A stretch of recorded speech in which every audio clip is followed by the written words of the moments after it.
আসসালামু আলাইকুম। আমাদের আজকের ভিডিওতে সবাইকে স্বাগতম। আজকে অ্যাকচুয়ালি আমরা আলোচনা করব হচ্ছে এসএসসি 21 বেসের ফিজিক্সের প্রথম অ্যাসাইনমেন্টটা এর আগে আমি একটা অলরেডি সলভ দিছিলাম, বাট কথা হচ্ছে ওইখানে আমি অ্যাকচুয়ালি পরে হচ্ছে এইচএসসি লেভেলের। সো সেক্ষেত্রে তোমাদের অনেকের মতে কিছু কিছু কনসেপ্ট আমাদের এসএসসি লেভেলের চলে আসছে, যেগুলো এসএসসি লেভেলের নাই, যার কারণে আমি তোমাদের এসএসসি লেভেলের বইটা আবার পড়ছি। বইটার পড়ার পর দেন যাইয়া পুরোপুরি এসএসসি লেভেলের কনসেপ্টে আমরা যেভাবে সলভ করতে পারি, এবং এর মধ্যে কয়েকদিনের মধ্যে আমাদের অনেক ধরনের সলভ পেয়ে একটু বিভ্রান্ত হচ্ছে যে আসলে কোন সলভটা কারেক্ট। সো আমি আজকে চেষ্টা করব হচ্ছে সবচেয়ে কারেক্ট যে প্রসেসটা এবং তার যে ব্যাখ্যাটা অ্যাকচুয়ালি কেন সেটা কারেক্ট, অন্যগুলো কেন কারেক্ট নয়, আর রেফারেন্সটা সহ নিয়ে আমরা কথা বলবো। সো প্রথমে আমি একটু বলে রাখি, সেটা হচ্ছে আমি এখানে আজকের এই ক্লাসের জন্য আমি অ্যাকচুয়ালি যা মাথায় রাখছি সেটা হচ্ছে তোমাদের অ্যাসাইনমেন্টের যে নির্দেশনা দেওয়া হয়েছে পুরো অ্যাসাইনমেন্টটা, এবং সেখানে মোস্ট ইম্পর্ট্যান্ট একটা কথা বলছে, সেটা হচ্ছে তোমাদের বইয়ের 18 থেকে 27 পৃষ্ঠা পর্যন্ত এই অংশটাই তোমাকে যাচাই করা হচ্ছে, এবং তার মধ্যে টোটাল 4টা ভাগে ভাগ করা হয়েছে। একটা হচ্ছে মাত্রা, তোমাকে মাত্রা সম্পর্কে তোমার আইডিয়া কেমন সেটা যাচাই করবে। আর একটা হচ্ছে এসআই একক সম্পর্কে তোমার আইডিয়া কেমন সেটা যাচাই করবে খ নম্বরে। গ নম্বরে পরিমাপ সম্পর্কে তোমার আইডিয়া কেমন সেটা যাচাই করবে। আর ঘ নম্বরে চূড়ান্ত পরিমাপ সম্পর্কে তোমার আইডিয়া কেমন সেটা যাচাই করবে। এখন এই ক্ষেত্রে তোমাকে অবশ্যই মেনটেন করতে হবে বইয়ের 18 থেকে 27 পৃষ্ঠা পর্যন্ত যে সকল ইনফরমেশান দেওয়া আছে, এর বাইরের ইনফরমেশান ফলো করা যাবে না। সো তাহলে আমরা প্রথমে তোমাদের যে কোয়েশ্চেনটা, সেই কোয়েশ্চেনটা অলরেডি তোমরাও পড়ছো, আমি একটু পড়ি যে ব্যাপারটা যেটা বলা হয়েছে, আমি একটু তাড়াতাড়ি পড়ি। একটা প্রজেক্টের মডেল তৈরি করার জন্য তোমার মোটা আর্ট পেপারের প্রয়োজন, আবার তোমার প্রজেক্টের জন্য একটা মোটা আর্ট পেপারের প্রয়োজন। এখন অ্যাকচুয়ালি তুমি যে মোটা আর্ট পেপার কিনবা, আর্ট পেপার কিনতে তুমি যে দোকানদারের কাছে যাবা, তোমার পরিচিত এলাকার যে দোকানদার আছে সেই দোকানদারের দোকান কোভিড-19-এর কারণে বন্ধ। এখন একটা দোকানই খোলা আছে, সেই দোকানের যে লোক সে আবার সমাজে ভালো চোখে কেউ দেখে না, সবাই মনে করে সে মানুষের সাথে প্রতারণা করে, সে অ্যাকচুয়ালি তোমাকে ভালো বলে খারাপ প্রোডাক্ট দিয়ে দিতে পারে। তাই তার একটা আমাদের এই যে কি বলে, এরকম একটা সমাজে তার নামে দুর্নাম আছে। এখন তুমি দেখতেছো সব দোকান বন্ধ, তোমাকে আর্ট পেপার কিনতেই হবে, তুমি আর্ট পেপার কিনছো। এখন তুমি যে আর্ট পেপার কিনছো, সেই আর্ট পেপারের মান যেটা, সেটা দোকানদার বলে দিল ওই আর্ট পেপারের মান হচ্ছে 160 গ্রাম পার মিটার স্কোয়ার, অর্থাৎ প্রতি মিটার স্কোয়ারে 160 গ্রাম পার মিটার স্কোয়ার। এর মানে প্রতি মিটার স্কোয়ারে 160 গ্রাম ভর থাকবে। প্রতি মিটার স্কোয়ারের ভর কত? 160 গ্রাম। এটা দোকানদার তোমাকে বলে দিছে। এরপর বলা হলো মডেলিং কাগজের প্রতি পাতার সাইজ হচ্ছে 65 × 75 সেন্টিমিটার। মডেলিং কাগজের প্রতি পাতার সাইজ হচ্ছে 65 সেন্টিমিটার ইন্টু 75 সেন্টিমিটার। এর মানে কোনো একটা পাতা যদি আমরা নিই, সেই পাতাটা তার একটা দৈর্ঘ্য থাকবে, তার একটা প্রস্থ থাকবে। এরকম আমি মনে করি একটা পেপার নিলাম, এই পেপারে একটা দৈর্ঘ্য থাকবে, একটা প্রস্থ থাকবে। সো সেই ক্ষেত্রে তোমাকে বলে দিল এই দিকে 65 সেন্টিমিটার, এই দিকে 75 সেন্টিমিটার। এটাও কিন্তু আমাদের কি বলা হলো, তারা আমাদেরকে বলে দিল যে পাতার সাইজ হচ্ছে এরকম 65 সেন্টিমিটার 75 সেন্টিমিটার। এবার তোমাকে বলা হলো, তুমি স্থির করলে যে দোকানি কথাটি সত্যতা যাচাই করবে। বাসায় তোমার কাছে যে পরিমাপ করার ফিতা আছে, তা দিয়ে 2 সেন্টিমিটারের ছোটো কোনো কিছুর পরিমাপ করা যায় না। আর তোমার বাসায় রান্নার যে মাল মশলা মাপার জন্য যে ডিজিটাল নিক্তি আছে, তার 20 গ্রামের নিচের কোনো বড় রেকর্ড হয় না। আর এই কথাটা বলার পর একটা কথা বলছে যে তোমার বলা হলো মশলা পরিমাপ করার যে যন্ত্র, তার সাহায্যে 20 গ্রামের কম পরিমাপ করা যায় না। এই কথাটার মানে কি সেটাও তারা বলে দিচ্ছে, অর্থাৎ তারা তোমাকে হিন্টস দিয়ে দিচ্ছে। এই কথাটা দ্বারা তারা কী বুঝালো? এই কথাটা দ্বারা তারা বুঝালো তার মানে 8 গ্রামের কোনো ভর সঠিকভাবে মাপতে হলে 5টি বস্তু নিতে হবে। এখন 8 গ্রামের কোনো ভর যদি তুমি সঠিকভাবে মাপতে যাও, এই নিকটি দিয়ে তোমার 20 গ্রামের নিচে মাপা যায় না। এর মানে 8 গ্রামের মাপতে হলে তোমার নিচে 8 গ্রাম মাপা যাবে না। যেহেতু 8 গ্রাম মাপা যাবে না, তোমাকে বলা হয়েছে এরকম 8 গ্রামের কয়টা নিতে হবে? 5টা নিতে হবে। 5 × 8 = 40, এর মানে 40 গ্রাম। আর 40টা কিন্তু 20-এর গুণিতক। তাহলে এইখান দিয়ে তারা যে ব্যাপারটা বলছে, আর আমার যদি এমন হতো 20 গ্রামের উপরে যে কোনোটাকেই সে মাপতে পারে, তাহলে কিন্তু আমার মোটামুটি 8 3 8 24 3টা নিলে হইতো, কিন্তু তারা কেন 5টা নিল? তারা 5টা নিছে 20-এর গুণিতক করার জন্য। এর মানে তোমাকে এখানে একটা জিনিস মাথায় রাখতে হবে, ভর পরিমাপের ক্ষেত্রে তোমাকে 20 গ্রাম বলে দিছে, মানে হচ্ছে তোমাকে অলওয়েজ 20-এর গুণিতক আকারে করতে হবে। আর দৈর্ঘ্যের ক্ষেত্রে তো 2 সেন্টিমিটার বলে দিছে, তোমাকে 2 সেন্টিমিটারের গুণিতক আকারে পরিমাপ করতে হবে। মানে এটা তারা হিন্টস দিয়ে দিল তোমাকে। এটার মানে কি তোমাকে দেখবে লেখা আছে, তার মানে এটা, এর মানে এই জিনিসটা দ্বারা তারা এটাই মিন করতে চাচ্ছে। ওকে, এবার তোমাকে 1 নম্বর কোয়েশ্চেন করা হলো যে কাগজের মান যে একক দিয়ে মাপা হচ্ছে তার মাত্রা কত। তো কাগজের মান যে একক দিয়ে মাপা হচ্ছে গ্রাম পার মিটার স্কোয়ার, সো তার মাত্রা কত, তাহলে এটার মাত্রা জিজ্ঞেস করছে। সো অ্যাকচুয়ালি উপরে আছে গ্রাম, সো আমি মুছতেছি না, আমি ডাইরেক্ট লিখে দিচ্ছি। উপরে আছে গ্রাম, গ্রাম মানে হচ্ছে ভরের একক, আর ভরের মাত্রা হচ্ছে এম। আর নিচে আছে মিটার স্কোয়ার, মিটার হচ্ছে দৈর্ঘ্যের একক, দৈর্ঘ্যের এককের স্কোয়ার, আর দৈর্ঘ্যের মাত্রা জানি হচ্ছে আমরা এল, তাহলে এল স্কোয়ার, তাহলে m/l স্কোয়ার, এটাকে মাত্রার লিখলে ml ইনভার্স 2 লেখা যায়। এর মানে আমরা বুঝলাম হচ্ছে মাত্রা হচ্ছে এত। এবার এখানে একটা কথা আছে, ক নাম্বারের ক্ষেত্রে তোমাকে যাচাই করবে কিভাবে, তোমার এখানে পারদর্শিতার মাত্রা নামক একটা জিনিস আছে, তোমাকে 1 2 3 4 এরকম দেওয়া হচ্ছে, কতে 1 মার্কস, খতে 2, গতে 3, ঘতে 4। তাহলে এটার জন্য তোমার 1 মার্কস পাবা। 1 মার্কস কীভাবে পাবা? মাত্রা সমীকরণ লিখতে পারলেই 1। তাহলে মাত্রা সমীকরণ লিখতে পারলে 1, তো তুমি মাত্রা সমীকরণ ml ইনভার্স 2 এটা লিখতে পারছো, মানে হচ্ছে তুমি 1 এ 1 পেয়ে গেছো। তুমি একটু সাজায় লিখবে, তুমি এভাবে লিখবা যে আমি সাজানো কথাটা মুখে মুখে বলে দিই। তাহলে তোমাকে কোয়েশ্চেন করা হলো কাগজের মান যে একক দিয়ে মাপা হচ্ছে তার মাত্রা কত। তুমি লিখবা কাগজের মান, কাগজ উদ্দীপক অনুসারে কাগজের মান 160 গ্রাম পার মিটার স্কোয়ার, যেখানে গ্রাম হচ্ছে ভরের একক আর মিটার হচ্ছে দৈর্ঘ্যের একক। সুতরাং কাগজের মান যে একক দিয়ে মাপা হচ্ছে সে এককটা হচ্ছে গ্রাম পার মিটার স্কোয়ার। এই এককটাকে আমরা মাত্রা সমীকরণে রূপান্তর করলে পাই এই এককের মাত্রা সমীকরণ ml ইনভার্স 2। জাস্ট এটা তোমাকে আনসার লিখলে শেষে আনসার লিখে দিবা ml ইনভার্স 2, তাহলে তুমি 1 এ 1 পেয়ে যাবা। কারণ তোমাকে বলছে পারদর্শিতার মাত্রা, ক নাম্বারে তুমি মাত্রা সমীকরণ লিখতে পারলে 1 পাবা। সো কারো টেনশন নাই, আমাদের যে সকল শিক্ষার্থীরা আমরা মাত্রা সমীকরণ লিখতে পারবো তারা 1 এ 1 পেয়ে গেছি। তাহলে আমাদের প্রথম কোয়েশ্চেনে আনসার শেষ। এটা হচ্ছে আমাদের কি ml ইনভার্স 2, ml ইনভার্স 2 এটা হচ্ছে আমাদের আনসার।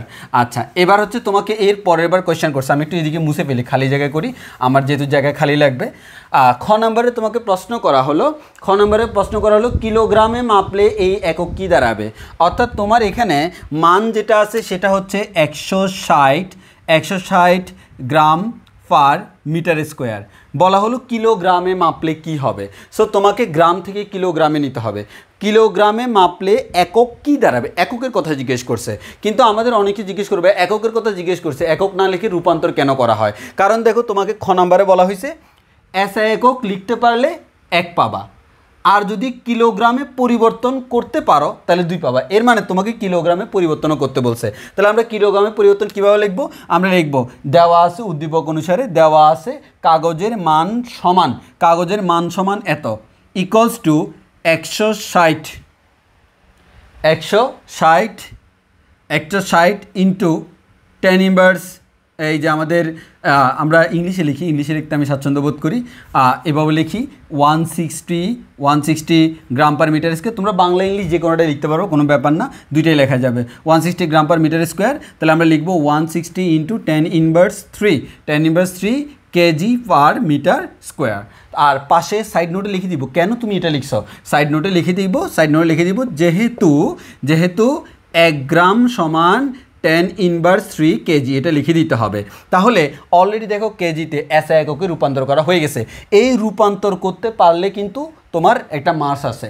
এখন তোমাকে এককটা লিখতে হবে, তাহলে রূপান্তর করছো মানে অলরেডি একক জেনে গেছো, অতএব লিখবা সুতরাং এসা একক হচ্ছে, এককটা কত, এসা একক হচ্ছে কেজি পার মিটার স্কোয়ার, এটাই হচ্ছে আমার এসা একক। এবং এই এসা এককে রূপান্তর করাটা আমি দেখাইলাম। তাহলে তোমার মার্কস কীভাবে দিবে, যদি তুমি লিখতে পারো এসা এককটা কত তাহলে 1 মার্কস পেয়ে যাবা, আর যদি তার পাশাপাশি তুমি এখানে রূপান্তরটা দেখাও তাহলে আরও 1 মার্কস পেয়ে যাবা। তাহলে আমরা অলরেডি 2 মার্কস পেয়ে গেলাম। তাহলে আমাদের 1 আর 2 শেষ। এবার হচ্ছে 3 নাম্বার। 3 নম্বরের ক্ষেত্রে তোমাকে জিজ্ঞেস করা হলো যদি তুমি নিশ্চিত হতে চাও তাহলে তোমাকে কমপক্ষে, সবচেয়ে ইম্পর্টেন্ট কথা, কমপক্ষে কয়টি কাগজ নিতে হবে।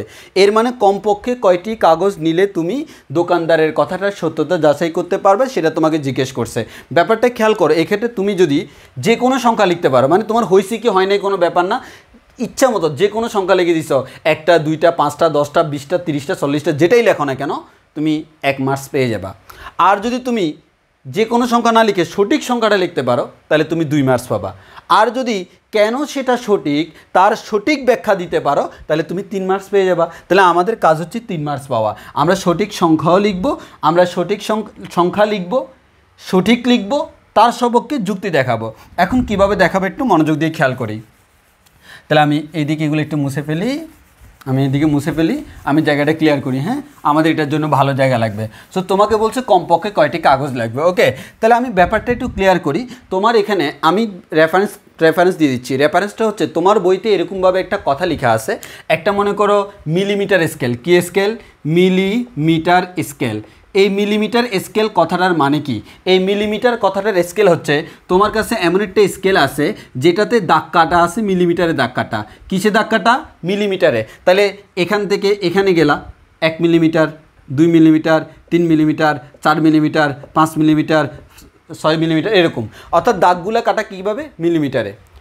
অর্থাৎ এর মানে সে 1 মিলিমিটারের নিচে পারফেক্টলি পরিমাপ করতে পারে না। কেন? কারণ তোমার এই দাগ বরাবর আছে মানে হচ্ছে এত মিলিমিটার। মনে করো এটা যদি 0 হয়, এটা 1, এটা 2, এটা 3। এই দাগে যদি থাকে 1 মিলিমিটার, এই দাগে থাকলে 2 মিলিমিটার, এই দাগে থাকলে 3 মিলিমিটার, এই দাগে থাকলে 4 মিলিমিটার।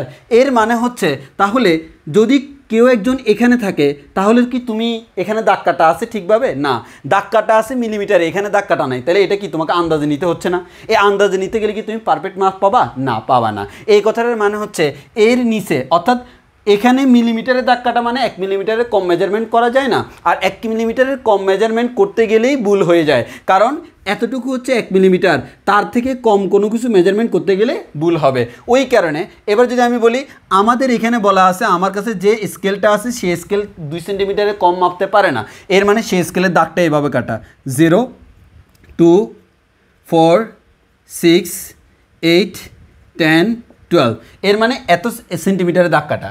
অর্থাৎ তোমার যেহেতু বলে দিছে তোমার স্কেলটা 2 সেন্টিমিটারের কম সঠিকভাবে মাপতে পারে না, তাহলে 2 সেন্টিমিটারের কম সঠিকভাবে মাপতে পারে না মানে হচ্ছে স্কেলের মধ্যে এরকম 2 গড় 2 গড় 2 গড় করে, মানে প্রতি 1 গড় সমান 2 সেন্টিমিটার, প্রতি 1 গড় সমান 2 সেন্টিমিটার। এখন যদি তুমি এর মাঝখানের কোনো একটা জিনিস মাপতে যাও তখন দেখা যাবে তোমার এটা ভুল হয়ে যাবে, সঠিক হবে না। সঠিকভাবে মাপতে গেলে এই 2 সেন্টিমিটার হলে এক্স্যাক্টলি এই দাগে থাকবে, 4 সেন্টিমিটার হলে এক্স্যাক্টলি এই দাগে থাকবে, 6 সেন্টিমিটার হলে এক্স্যাক্টলি এই দাগে থাকবে। এভাবে আমাদের 2 এর গুণিতক যদি হয় তাহলে আমি পারফেক্টলি মেজারমেন্ট করতে পারবো। এবার আসো ডিজিটাল যন্ত্র। ডিজিটাল যন্ত্রে তুমি বলতে পারবে এটা ডিসপ্লেতে দেখায়, তো আমাকে বলা হলো ডিসপ্লেতে দেখাইলেও তাহলে তুমি বলতে পারবে ডিজিটাল মানে তো ডিসপ্লেতে দেখাবে, আর ডিসপ্লেতে দেখালে তো আমাকে এরকম আইডিয়া করা লাগতেছে না, সে আমাকে মান দিবে। হ্যাঁ, মান দিবে, কিন্তু সে মানটা এভাবে দিবে 20 গ্রাম। 20 গ্রামের পর তুমি ভর দিলে এটা চেঞ্জ হবে না, এটা তখনই চেঞ্জ হবে যখন এটা 40 গ্রাম হবে। এরপরে এটা তখনই চেঞ্জ হবে যখন এটা 40-এর পরে আমাদের 60 গ্রাম হবে, এরপরে তখনই হবে এটা 80 গ্রাম হবে। তাহলে ব্যাপারটা দেখো, এই ব্যাপারটা হচ্ছে এরকম 20 গ্রাম, 40 গ্রাম, 60 গ্রাম, 80 গ্রাম, এগুলো সে পারফেক্টলি মেজারমেন্ট করতে পারে। এখন যদি কেউ একজন যদি দেখো 20 গ্রাম আর 40 গ্রামের মাঝখানে কে আছে, 20 গ্রাম আর 40 গ্রামের মাঝখানে আছে 30 গ্রাম, এই 30 গ্রামটা সে আমাকে দেখায় না। যদি কোনো একটা বস্তুর ভর যদি এর থেকে কম থাকে সে 20ই দেখাবে, আর এর থেকে বেশি থাকলে সে 40ই দেখাবে। একইভাবে 40 আর 60-এর মাঝখান থেকে যদি কম থাকে সে 40 দেখাবে, মাঝখান থেকে বেশি থাকলে 60 দেখাবে। এর মানে আমি ব্যাপারটা বুঝলাম হচ্ছে এখানে আমাকে যে কথাটা বলা হয়েছে সেই কথাটাকে আমি এটা বুঝলাম, কোনো কিছুর দৈর্ঘ্য মাপতে হলে 2 এর গুণিতক হতে হবে, কোনো কিছুর ভর মাপতে হলে 20 এর গুণিতক হতে হবে। এখন তোমাকে বলা হলো প্রত্যেকটা কাগজ, এবার একটু ভালোভাবে খেয়াল করো, এই রেফারেন্সটা কোথায় পাবা? তোমার বইয়ের 18 থেকে 25 নম্বর পৃষ্ঠার মধ্যে লেখা আছে, এটা লেখা আছে ওইখানে। যেহেতু লেখা আছে তোমাকে এভাবে চিন্তা করতে হবে। আর এখানে আবার তার মানে দিয়ে তোমাকে ব্যাপারটা আরও ক্লিয়ার করে দিয়েছে। এখন একটু মনোযোগ দিয়ে খেয়াল করো। তাহলে আমি এর আগেরবার সলভিংয়ের সময় তোমাকে 2 পেজ বলছিলাম, পরে 1 পেজ বলছিলাম, সেটা হবে না, যেহেতু এই কনসেপ্ট অনুযায়ী সেটা ইউজ করাটা বেটার না, তাহলে আমরা সেটা ইউজ করব না। এবং আমি এরপর আরেকটা সলভে তোমাকে 20 দিছিলাম, কিন্তু কথা হচ্ছে এখানে একটা কথা বলছে কমপক্ষে। দেখো তুমি কমপক্ষে যেহেতু বলছে, সবচেয়ে কম কতটা দিয়ে তুমি এই কাজটা করতে পারো সেটা দেখাতে হবে। তাহলে সবচেয়ে কম কতটা দিয়ে তুমি করতে পারবা সেটা দেখাবা। আসলে সেক্ষেত্রে আনসারটা হবে 10। তো আমি আনসারটা 10 হওয়ার পক্ষে অনেকে মানে এলোপাথারি যুক্তি দেয়, না এটা হবে না, যুক্তিটা সুন্দর করে দিতে হবে। প্রথম কথা, আমার লাগবে 10টা। কেন 10টা আমি সেটা বলি। তোমার কাগজ যদি তুমি নাও, তোমার কাছে যে কাগজটা আছে, ফর এক্সাম্পল আমার কাছে একটা কাগজ আছে, এই কাগজ হচ্ছে, এদিকে হচ্ছে 65 সেন্টিমিটার, এদিকে হচ্ছে 75 সেন্টিমিটার। অনেকে আমাকে বলতেছে ভাইয়া এই 65 × 75 এটা তো দেওয়াই আছে অলরেডি, তাহলে আমাকে কেন মেজারমেন্ট করতে হবে? কারণ নিজে দোকানদারির প্রতারক, সে তো হইতে পারে তোমাকে এই পরিমাপের কাগজ না দিয়ে অন্য পরিমাপের কাগজ দিয়েছে, তখন তুমি কি করবা? তখন তো তুমি ঝামেলায় পড়ে যাবে না? তাহলে তোমাকে এটাও পরিমাপ করতে হবে বাসায়। এবার আসি, বাসায় আমি 65 পরিমাপ করতে পারি না, আমি 64 পরিমাপ করতে পারি, 66 পরিমাপ করতে পারি। আমি 75 পরিমাপ করতে পারি না, আমি 74 পরিমাপ করতে পারি, 76 পরিমাপ করতে পারি। এটা পরিমাপ করতে গেলে ভুল হয়ে যাবে, কারণ আমার সেখান থেকে আইডিয়া করতে গেলে আইডিয়া করে পারফেক্ট আনসার পাওয়া যাবে না। তাহলে আমার কি করতে হবে? আমাকে যে কাজটা করতে হবে, 2টা কাগজ নিতে হবে। মানে পরিমাপ করার জন্য একটা কাগজ নিলে হবে না, আমাকে 2টা নিতে হবে। 2টা কীভাবে নিব দেখো, এই যে একটা কাগজ নিলাম, এর পাশাপাশি আরও একটা কাগজ নিব। এতে কি হবে, আমি যদি 2টা কাগজ নিই, এই 2টা কাগজ নিয়ে এই 2টা কাগজকে আমি পাশাপাশি রাখবো। তাহলে পাশাপাশি যদি রাখি, তাহলে দেখো এবার তুমি চিন্তা করে দেখো, তোমার এই 2টা কাগজ যখন পাশাপাশি রাখতেছো, এটা 65, এটা 65, ওভারঅল কিন্তু এটা কত হয়ে যাচ্ছে? 65 মানে 130 সেন্টিমিটার। আর 130 সেন্টিমিটার এটা হচ্ছে 2 এর গুণিতক, তাহলে তুমি সাজানোর সময় তুমি কিভাবে লিখবা?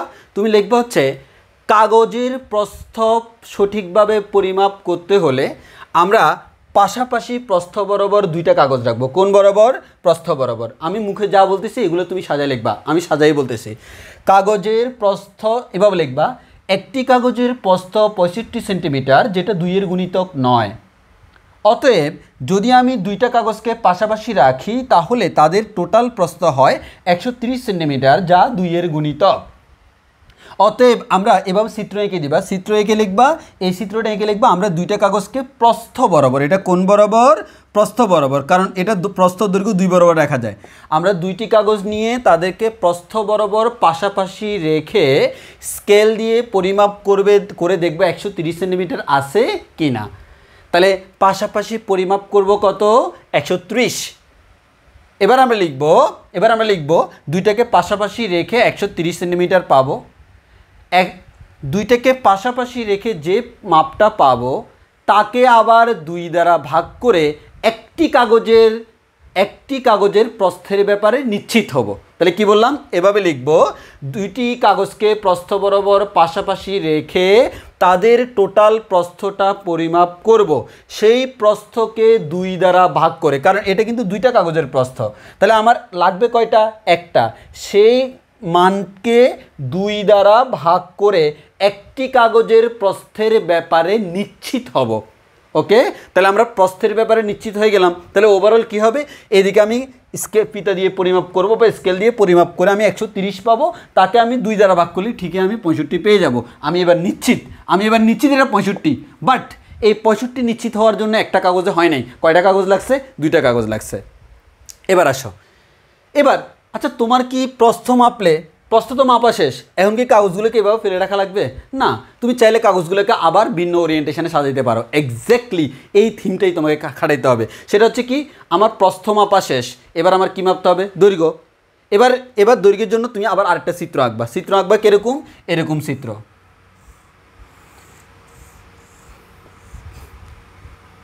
এবার তুমি লিখবা এইদিকে 75 সেন্টিমিটার, এদিকে 75 সেন্টিমিটার, তাহলে টোটাল হয় কত? 70 70 140 150 সেন্টিমিটার। তাহলে ব্যাপারটা হচ্ছে এরকম, এবার 150 সেন্টিমিটার হচ্ছে, তাহলে 150 সেন্টিমিটার, তাহলে এবার তুমি লিখবা দুইটা কাগজকে, একটা কাগজের দৈর্ঘ্য যেহেতু 75 সেন্টিমিটার, অতএব একটা কাগজের দৈর্ঘ্য আমার কাঙ্ক্ষিত ফিতা দিয়ে পরিমাপ করা যায় না।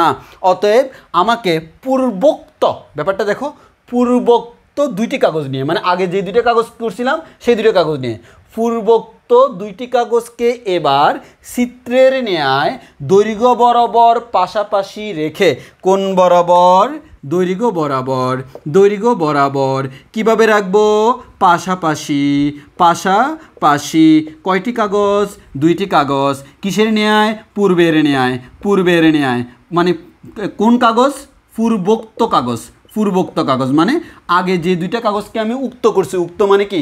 মানে যে দুইটা কাগজকে আমি রিপ্রেজেন্ট করছি সেই দুইটা কাগজকেই আবার আমি নিচ্ছি। দেখো তাহলে এই দুইটা কাগজ এটা মেজারমেন্ট করে সেই দুইটা কাগজকে এবার একটা নিচে একটা রাখতেছি।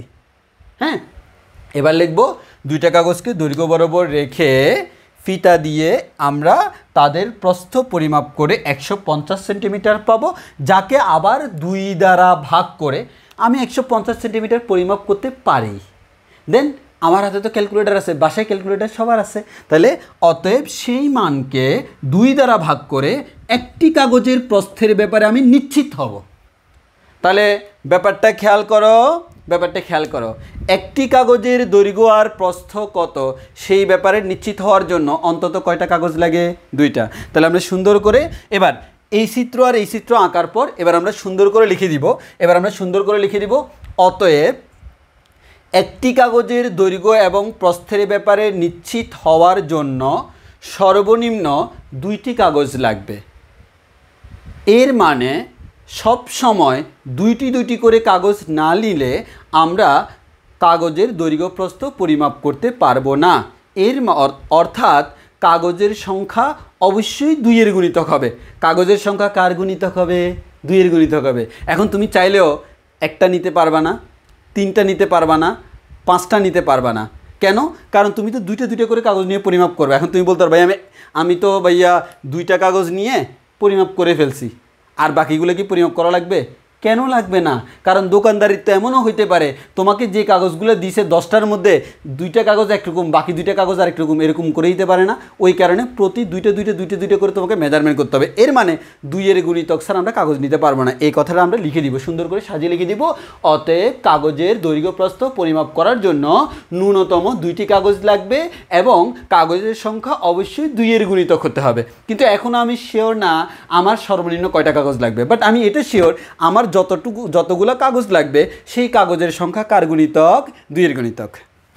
ওকে, এবার আসো, আমার তো দেখলাম দৈর্ঘ্য পরিমাপ করার জন্য কয়টাই যথেষ্ট? 2টাই যথেষ্ট। কিন্তু দৈর্ঘ্য পরিমাপ করার জন্য 2টা যথেষ্ট হলেও ভর পরিমাপ করার জন্য তো 2টা যথেষ্ট নাও হইতে পারে। এবার দেখি, অলরেডি আমরা ব্যাখ্যা করছি কিভাবে একটি কাগজের প্রস্থ মেজারমেন্ট করব, দৈর্ঘ্য প্রস্থ। তাহলে একটি কাগজের প্রস্থ এবং দৈর্ঘ্য মেজারমেন্ট করতে হলে আমার কয়টি লাগে? 2টি লাগে। আচ্ছা, এবার আমি লিখব অতএব, যেহেতু আমি একটি কাগজের দৈর্ঘ্য প্রস্থ মেজারমেন্ট করে ফেলছি, অতএব একটি কাগজের ক্ষেত্রফল, একটি কাগজের ক্ষেত্রফল সমান 75 সেন্টিমিটার ইন্টু 65 সেন্টিমিটার সমান হচ্ছে, আমরা পাবো হচ্ছে এটাকে 0.75 মিটার ইন্টু 0.65 মিটার সমান হচ্ছে আমরা পাবো 0.4875 মিটার স্কোয়ার। তাহলে অতএব একটি কাগজের ক্ষেত্রফল আমরা এটা পাবো। এখন আমার কি লাগবে? একটি কাগজের ভরটা আসলে কত জানা লাগবে। তাহলে তোমার কাগজের মান কত দেওয়া আছে? এবার তুমি লিখবা উদ্দীপক হতে পাই কাগজের মান, উদ্দীপক হতে পাই কাগজের মান 160 গ্রাম পার মিটার স্কোয়ার। এরপর লিখবা কমা দিয়ে সেমিকোলন দিয়ে অর্থাৎ 1 মিটার স্কোয়ার ক্ষেত্রফল বিশিষ্ট, 1 মিটার স্কোয়ার ক্ষেত্রফল বিশিষ্ট কাগজের ভর হবে, কাগজের ভর হবে 160 গ্রাম। তাহলে এবার আমরা নিচে লিখলাম 1 মিটার স্কোয়ার ক্ষেত্রফল হলে কাগজের ভর সমান 160 গ্রাম। সুতরাং 0.4875 0.4875 মিটার স্কোয়ার। ক্ষেত্রফল হলে কাগজের ভর সমান কত? কাগজের ভর সমান হচ্ছে 160 ইন্টু 0.4875, এর মানে হচ্ছে আমাদের আসবে হচ্ছে 78 গ্রাম। 78 গ্রাম। সুতরাং আমরা নিচে লিখে দেব, সুতরাং একটি কাগজের ভর, সুতরাং একটি কাগজ বা একটি আর্ট পেপার, যেহেতু এটা আর্ট পেপার আমি কাগজ লিখতেছি, তোমরা উদ্দীপকের মতো লিখবা। সুতরাং একটি কাগজের ভর সমান 78 গ্রাম। ওকে, আমরা জেনে গেলাম আমরা দোকান থেকে যে কাগজগুলো আনবো প্রত্যেকটা কাগজের ভর হবে কত করে? 78 গ্রাম করে। এবং এই 78 গ্রাম পরিমাপ করার জন্য কয়টা, এই যে এই 78 গ্রাম পরিমাপ করার জন্য আমার এই যে 78 গ্রাম যে আমরা বের করছি সেটা ক্ষেত্রফল থেকে বের করছি, ক্ষেত্রফল দৈর্ঘ্য প্রস্থ থেকে বের করছি, যার জন্য 2টা করে কাগজ লাগতেছে। এবং সেখান থেকে আমি বুঝে গেছি 2 এর গুণিতক লাগবে, এটা তো একটা কাগজের ভর। এখন আমি তো দৈর্ঘ্য প্রস্থ পরিমাপ করে পেলছি, এখন আমার কী করতে হবে? কাগজের ভর নির্ণয় করতে হবে দোকানদারের কথা সত্যতা যাচাই করার জন্য। এবার আসি, এটা শেষ, এতটুকু তুমি লিখবা। এতটুকু লেখার পর এবার আমরা লিখব, দেখো একটি কাগজের ভর আমি অলরেডি জানি, কিন্তু একটি কাগজকে আমি নিতে পারবো? পারবো না। কেন? 2 এর গুণিতক হতে হবে, 2টি কাগজ না হলে দৈর্ঘ্য প্রস্থ পরিমাপ করা যায় না। তাহলে আমরা লিখব, সুতরাং 2টি কাগজের ভর, সুতরাং 2টি কাগজের ভর সমান 78 ইন্টু 2 সমান 156 গ্রাম।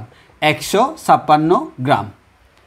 পাশে লিখব 156 গ্রাম, যা 20 এর গুণিতক নয়, যা 20 এর গুণিতক নয়। শেষ। 20 এর গুণিতক নয়, যেহেতু 20 এর গুণিতক নয় এটা আমরা নিতে পারবো না। তাহলে যেহেতু আমি 2টি কাগজ নিতে পারিনি, তাহলে কয়টি কাগজ নিতে হবে? 4টি কাগজ। তাহলে 2টি কাগজ নিলে আমি পরিমাপ করতে পারি না, ভর পরিমাপ করতে পারি না, আমাকে দৈর্ঘ্য প্রস্থ পরিমাপ করতে হচ্ছে, আবার ভরও পরিমাপ করতে হচ্ছে। তাহলে এবার 4টি কাগজের ভর সমান 78 ইন্টু 4, এই 4টি নিলে আমার আনসার আসবে 312 গ্রাম। আবার আমি লিখব, যা 20 এর গুণিতক নয়। তোমরা এরকম ডট ডট দিবা না, তোমরা লাইনটা লিখবা। এবার দেখলাম তাও 20 এর গুণিতক নয়, এবার আমরা নিব 6টি কাগজের ভর 78 ইন্টু 6। কেন বুঝছো তো? কারণ আমি বিজোড় সংখ্যক নিতে পারবো না, কারণ ওই দিক দিয়ে আমার পরিমাপ করা যাচ্ছে না। এবার 78 ইন্টু 6 দিলে আমার আনসার বেরোবে 468 গ্রাম, যা 20 এর গুণিতক নয়। এবার হচ্ছে 8টি কাগজের ভর যদি আমি নিই, 78 ইন্টু 8, এভাবেই তোমরা আমি যেভাবে লিখতেছি সেভাবে লিখবে। হ্যাঁ, এটা হচ্ছে তোমার 624 গ্রাম, যা 20 এর গুণিতক নয়। এরপর হচ্ছে সুতরাং 10টি কাগজের ভর 78 ইন্টু 10 সমান 780 গ্রাম, যা 20 এর গুণিতক, যা 20 এর গুণিতক। এবার লিখব, যা 20 এর গুণিতক। অতএব ন্যূনতম 2টি কাগজের মাধ্যমে, অতএব ন্যূনতম 2টি কাগজের মাধ্যমে দৈর্ঘ্য ও প্রস্থ পরিমাপ করা গেলেও ভর পরিমাপের জন্য ন্যূনতম 10টি কাগজের প্রয়োজন। তাহলে দৈর্ঘ্য প্রস্থের জন্য 2টা কাগজ যথেষ্ট হলেও ভর পরিমাপের জন্য ন্যূনতম কয়টি? 10টি কাগজের প্রয়োজন। এবার লিখব, সুতরাং ন্যূনতম কাগজ সংখ্যা 10টি হলে 2টি করে 5 বারে দৈর্ঘ্য প্রস্থ পরিমাপ করা যায়, আবার 10টি কাগজকে একসাথে নিক্তিতে দিয়ে তার ভরও পরিমাপ করা যায়। অতএব 10টি কাগজের মাধ্যমে আমরা দোকানদারের কথার সত্যতা যাচাই করতে পারবো। সুতরাং সঠিক উত্তর 10। তোমরা এর বাইরে অন্য কোনো আনসার দিবা না।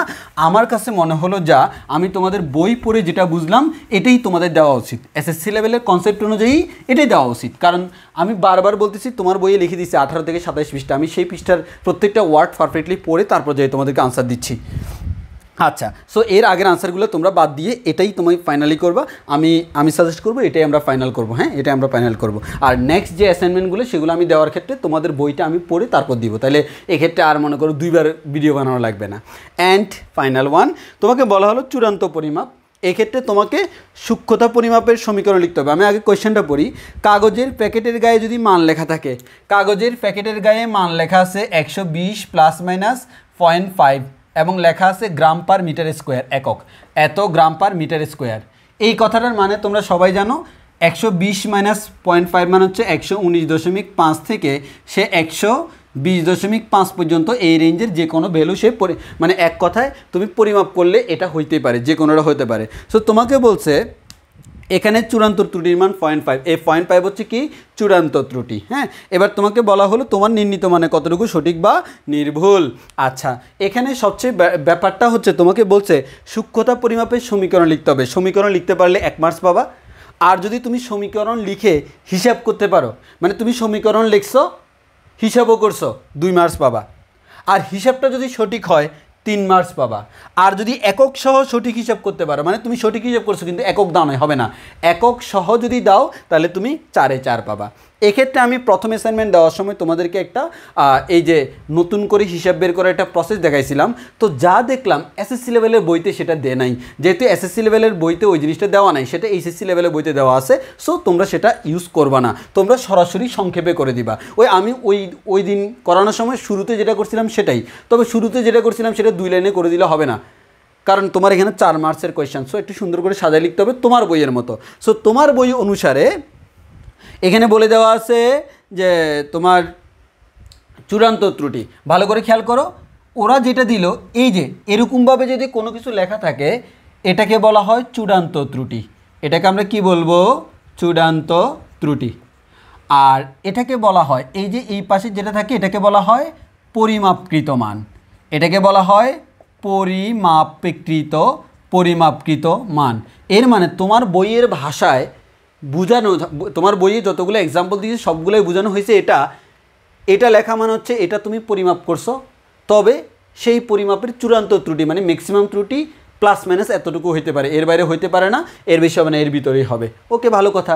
এর মানে এটাই তোমার চূড়ান্ত ত্রুটি আর এটাই তুমি পরিমাপ করছো। ওকে ওকে, এবার তোমাকে যে কাজটা করতে হবে, যেহেতু 4 নম্বরের কোয়েশ্চেন, এককটাকে তারা খুব গুরুত্ব দিছে, তাহলে তুমি যে কাজটা করবা সেই কাজটা করবা কি, তোমাকে সূক্ষ্মতা পরিমাপ করতে হবে, মানে নির্ভুলতা। হ্যাঁ, নির্ভুলতা। তাহলে নির্ভুলতার সূত্রকে আমরা প্রথমে লিখবো এভাবে, দেওয়া আছে এই যে, হ্যাঁ দেওয়া আছে এভাবে লিখবা।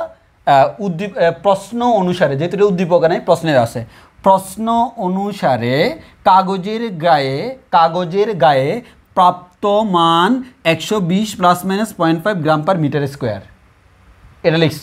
এবার লিখবা সুতরাং চূড়ান্ত ত্রুটি সমান 0.5 একক কি গ্রাম পার মিটার স্কোয়ার, এটা মাস্ট লিখতে হবে, গ্রাম পার মিটার স্কোয়ার।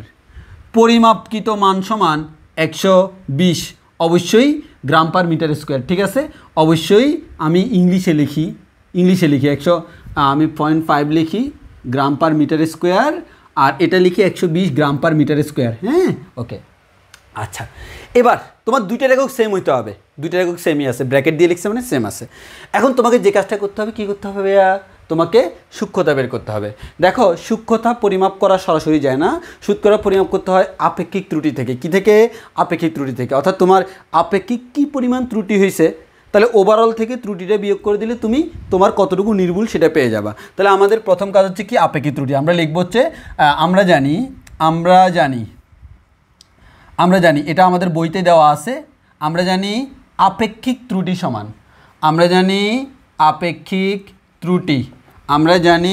আপেক্ষিক ত্রুটি তোমার বইতে এটা আলাদা আলাদা করে দেওয়া আছে। আপেক্ষিক ত্রুটি সমান চূড়ান্ত ত্রুটি ডিভাইডেড বাই পরিমাপকৃত মান। তাহলে এবার তুমি নিচে লিখবা, আমি পাশে লিখতেছি, জায়গা কম। তো চূড়ান্ত ত্রুটির মান কত? 0.5, আর পরিমাপকৃত মানের কত? 120। ওকে, দেন তুমি আফটার ক্যালকুলেশন হোপফুলি তুমি এই ভ্যালুটা পাবা। সেই ভ্যালুটা হচ্ছে 0.00417। আমি এতটুকু লিখছি, এতটুকু। দেখো, এটা কিন্তু কোনো শতকরা না, এটা নর্মাল ভ্যালু। তাহলে তুমি এতটুকু পাইলা। এখন তোমাকে সূক্ষ্মতা পরিমাপ করতে হলে সর্বোচ্চ সূক্ষ্মতা, দেখো কোনো একটা জিনিস আমাদের সবচেয়ে মানে পারফেক্ট মানে কি, এটা 100% কারেক্ট। 100% কারেক্ট মানে কোনো ভুল নাই। আমি যদি বলি কোনো একটা জিনিস 5% ভুল, এর মানে সে 95% কারেক্ট। এর মানে কত পার্সেন্ট ভুল সেটা জানলে হয়ে যায়, পার্সেন্ট মানে শতকরা। তাহলে আপেক্ষিক ত্রুটি কিসে করতে হবে? শতকরা। তাহলে আমি লিখব শতকরা আপেক্ষিক ত্রুটি সমান আপেক্ষিক ত্রুটি ইন্টু 100%, এভাবে ভেঙে ভেঙে লিখতে হবে, কারণ তোমাদের এসএসসি লেভেলে এগুলো ভেঙে ভেঙে লেখা। তাহলে আপেক্ষিক ত্রুটির মান কত? 0.00417 ইন্টু 100%। এর মানে তুমি লিখে দিতে পারবা এটা হচ্ছে 0.417%। তাহলে এটা হচ্ছে শতকরা আপেক্ষিক ত্রুটি। এবার লিখব, তাহলে শতকরা ত্রুটি পেয়ে গেছি আপেক্ষিক, তাহলে এবার আমরা কি লিখব? শতকরা সূক্ষ্মতা। তাহলে শতকরা সূক্ষ্মতা সমান 100% মাইনাস শতকরা আপেক্ষিক ত্রুটি। এবার প্রত্যেকটা লাইন লিখতে হবে শতকরা আপেক্ষিক ত্রুটি। তাহলে আমরা লিখব 100% মাইনাস 0.417%, এর মানে কত? 99.583%। তাহলে এটা হচ্ছে শতকরা সূক্ষ্মতা বা নির্ভুলতা। হ্যাঁ, তাহলে দেখো তোমাকে বলছে সূক্ষ্মতা পরিমাপের সমীকরণ লিখতে হবে। আমরা সূক্ষ্মতা পরিমাপের সমীকরণ লিখছি কিন্তু, কারণ শতকরা সূক্ষ্মতা বের করতে হলে শতকরা আপেক্ষিক ত্রুটি লাগে। শতকরা আপেক্ষিক ত্রুটির জন্য আপেক্ষিক ত্রুটি লাগে, সবগুলো আমরা লিখছি। তাহলে সমীকরণ লিখলে 1 মার্কস পাবো। এবার হিসাব করতে পারলে, আমরা হিসাব করতে পারছি, হ্যাঁ, তাহলে আমরা 2 মার্কস পাবো। সঠিক হিসাব করতে পারলে, আমরা তো ভুল করি নাই, তাহলে 3 মার্কস পাবো। একক সহ সঠিক হিসাব লিখতে পারলে, আমরা এখানে কিন্তু লেখার সময় একক লিখছি, হ্যাঁ, আমরা একক লিখছি, তাহলে আমাদের শতকরা সূক্ষ্মতা হচ্ছে এত %। শতকরা সূক্ষ্মতা হচ্ছে কত %? 1%। এবার অনেকেই আমাদেরকে একটা জিনিস বলতে পারে যে আমাদের ভাইয়া এখানে কি কোনো একক আসবে না? অনেকে বলে রেখে দিবেন না।